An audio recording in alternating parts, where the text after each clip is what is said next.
Hello बच्चों, let's start the question. If A and B are two finite sets that number of elements in A is greater than number of elements in B, and the difference the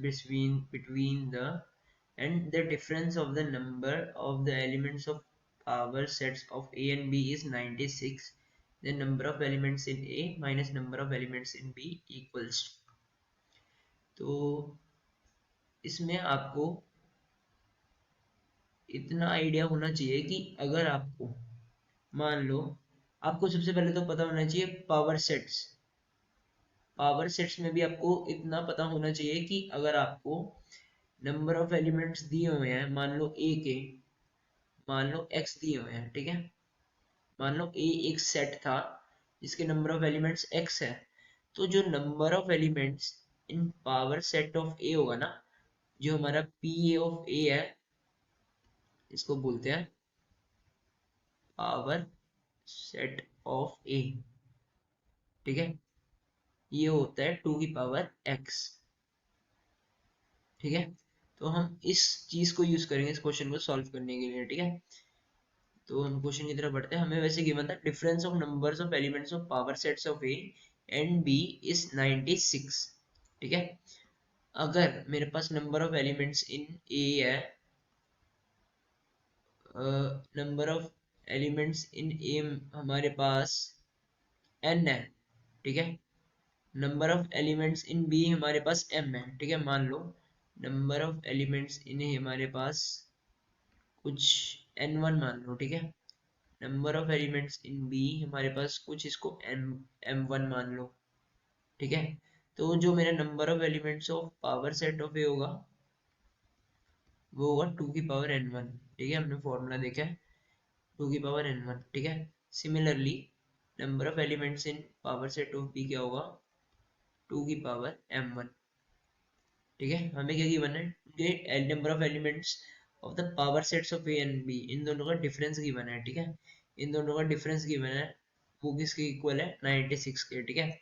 हमें क्या given है two की power n1 minus two की power m1 equals to 96, ठीक है। हमें ये given है।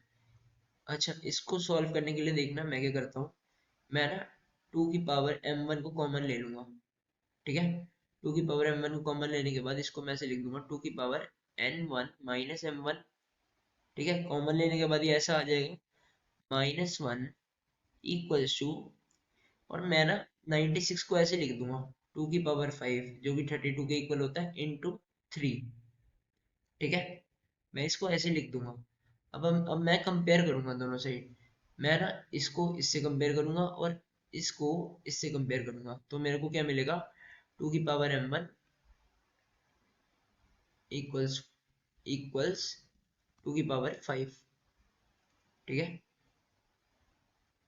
टू की पावर m1 इक्वल्स टू की पावर 5, तो इससे मैं m1 की वैल्यू 5 लिख सकता हूँ, ठीक है। पावर्स कंपेयर कर लेंगे, तो एक कंपैरिजन मेरा ये था और दूसरा कंपैरिजन मेरा क्या था, की पावर n1 माइनस m1